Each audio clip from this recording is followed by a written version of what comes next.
Toutes les guerres contre-insurrectionnelles suivent une même tactique et celle menée par l'État mexicain contre l'insurrection zapatiste n'échappe pas à la règle. L'ancien général de l'armée américaine, David Petraeus, commandant l'armée américaine en Afghanistan et ancien directeur de la CIA, écrivait que le combat contre l'insurrection consistait à gagner les cœurs et les esprits. Gagner les cœurs signifie persuader la population que leur meilleur intérêt est servi par les succès des contre-insurgés. Gagner les esprits signifie convaincre la population que la force peut les protéger et que la résistance est inutile. Tout tourne autour d'un seul principe selon un théoricien de la guerre contre-insurrectionnelle, Roger Trinquier, ancien officier supérieur parachutiste de l'armée française. Séparer l'insurrection de la population qui la soutient. Les présidents successifs du Mexique ont mis en pratique ce principe en déployant 3 types d'outils à l'encontre de l'insurrection zapatiste. Propagande. Par l'intermédiaire d'une presse aux ordres de pouvoirs locaux acquis au pouvoir central, de diffusion télévisée vulgaire, etc.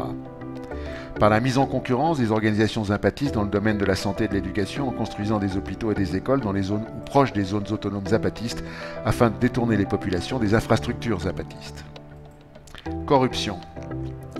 L'État se montre généreux auprès des populations qui vivent à proximité des territoires zapatistes et tente d'attirer les militants zapatistes en promettant un ruissellement d'argent pour améliorer leur sort.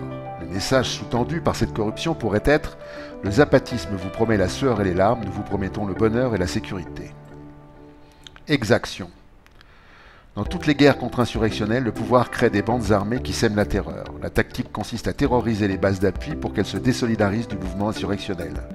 C'est la mission des paramilitaires au Chiapas qui se livrent à des déplacements de population, à des enlèvements, à des assassinats et à des massacres en toute impunité.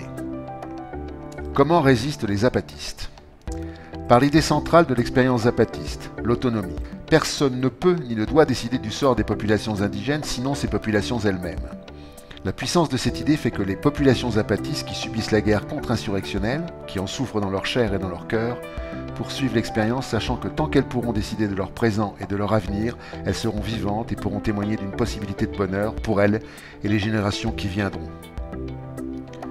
Contre une telle idée, contre un tel projet, contre une telle envie, les armes, la violence, la corruption, la propagande sont impuissantes.